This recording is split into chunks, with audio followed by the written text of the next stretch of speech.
So first things first, I just want to say I apologize for today's MLB recap almost sounding like a John Boy Yankees podcast because we have three different stories to talk about, but between Gerrit Cole versus Brett Gardner, Joey Gallo versus the media, and Anthony Rizzo, a family member of his, pretty much saying that he wants to go back to the Yankees, there's a lot of juicy stuff to talk about. But anyways, what's going on, everyone? It's Fuzzy. Welcome back to yet another MLB recap. We do this almost every single day, so don't be afraid to hit that subscribe button, as well as if you're going to any sporting events anytime soon, use code Fuzzy on SeatGeek to save yourself 20 bucks off your entire order. Now, before we talk about Gerrit Cole versus Brett Gardner, it was actually a funny read. I cannot wait to cover this. Let's go ahead and talk about some breaking news. The Cardinals, after firing Mike Shildt, they have a brand new manager. He is 35-year-old Oliver Marmol. He was a bench coach for the Cardinals last year, and apparently he's a little bit more analytical driven than Mike Shildt, which is what the Cardinals are looking for. So let me know in the comment section down below if you know anything about Oliver Marmol. I don't really know much. I know he was a minor league baseball player. Again, he was the bench coach for the Cardinals. They won 17 games in a row. They essentially made the playoffs. Yes,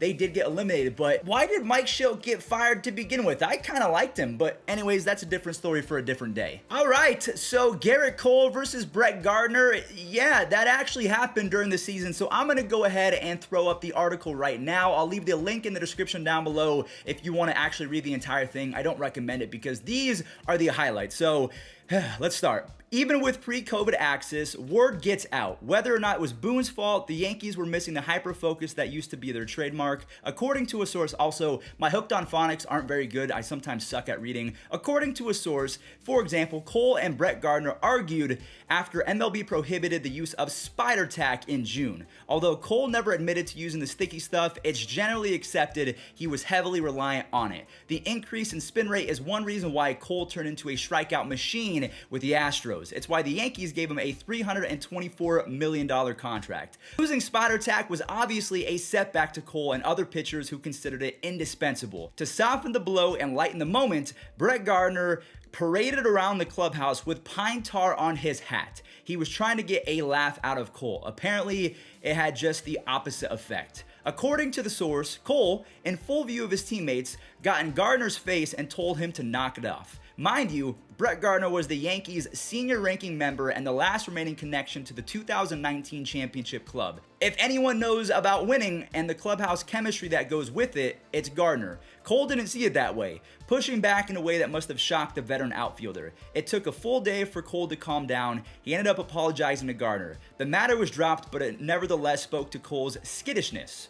Okay? I could never imagine Sabathia or Andy Pettitte or Mariano Rivera treating a teammate that way. But the incident also bolstered my belief that Cole needs someone in the room, coach or player, who can relate to the craft. I'm not just talking about a discussion of pitching shapes and sequencing and delivery tweaks. That's coaching by iPad. I mean, an understanding of what it's like to be on the mound and realize your stuff isn't working and how to find a plan B on the spot. So that was written by a New York reporter by the last name of Clapp or something like that. He is getting clowned on Twitter because for the most part, and I kind of agree, this story did not have to get written about. And I don't really understand the whole premise behind Brett Gardner, the fact that he knows about championship chemistry and he hardly had any effect on that championship run. Whether you want to admit it or not, that was in my opinion, a funny joke, but knowing Gerrit Cole, he's more of a fiery guy and he takes things a little bit personally. He's kind of sensitive or oversensitive. I would know a thing or two about that because I am very sensitive myself. I get triggered, as the kids say. But let me know in the comment section down below, what do you make of this whole mess? Gerrit Cole versus Brett Gardner. Yes, he did apologize and the thing was kind of just swept under the rug, but because news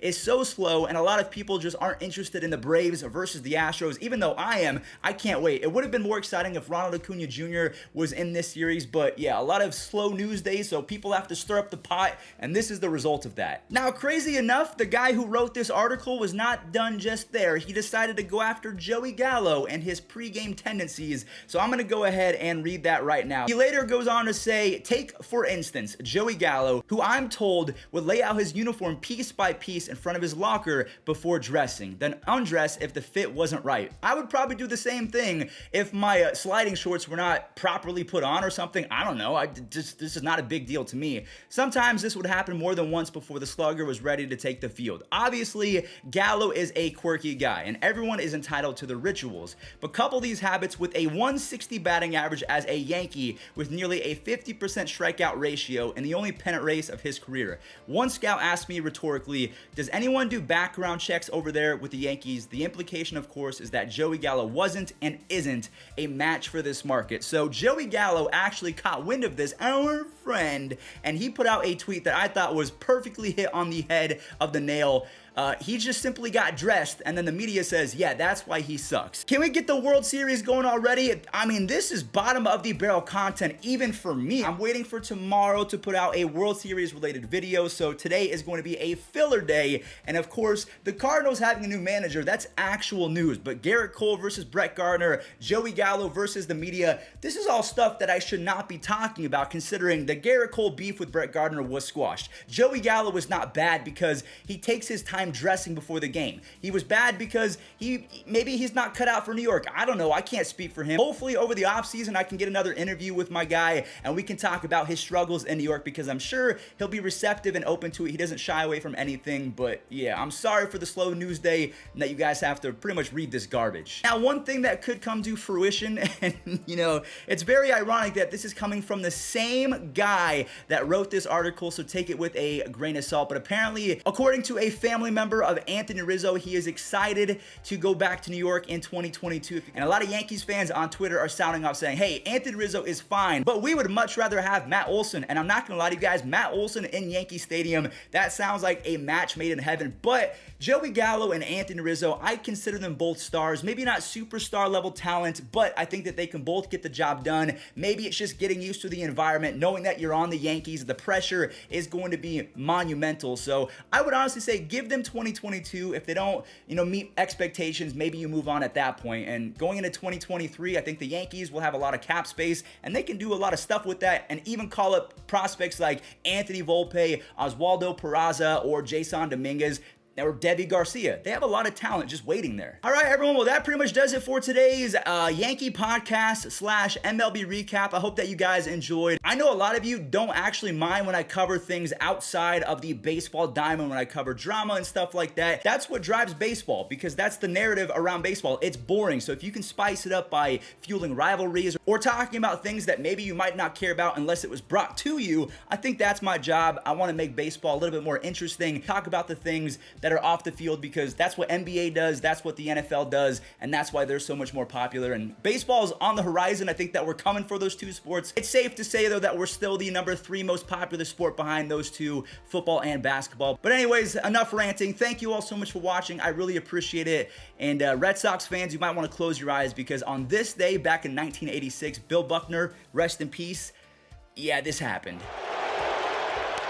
Little roller up along first, behind the bag. It gets through Buckner. Here comes 9.